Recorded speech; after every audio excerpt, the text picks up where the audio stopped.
Ora. Jane ning ndi aja dienggo wadi. Kula badhe minggah dhateng Kahyangan Kala Prabu. Nalare amangke kula engko badhe matur Kala Prabu. Boten sakmenika.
Kepapak yen kepranggul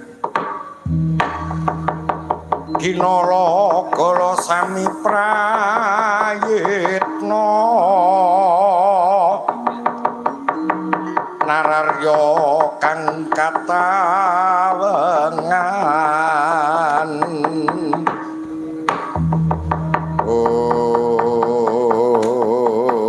jagat Bathara nadyan suwe ora ketemu ning lakon apa wae aku arang-arang ketemu kowe ning aku ora pangling yen kowe gagak bongkol patih Jodipati ya dasar nyata Kartomarma nudingi serakatan netramu pendirangan semune nyolowadi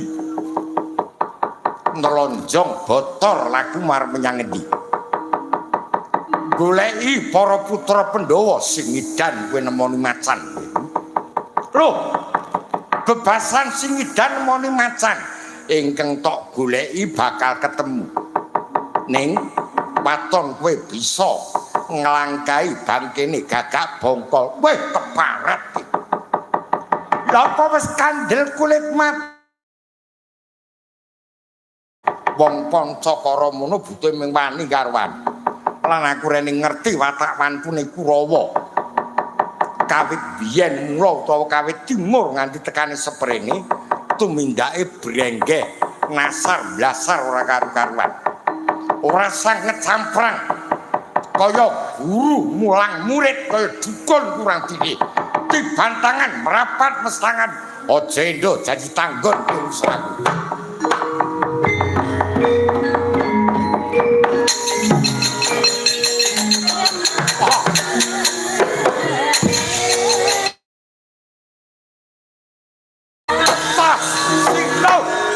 Pedan. Wah.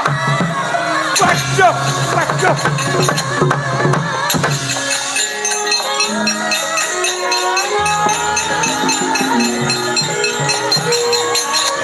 Pilai pedan.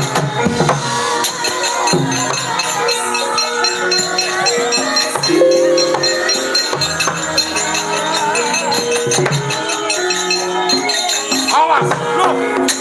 Oh, sorry. Yo, awas, waduh,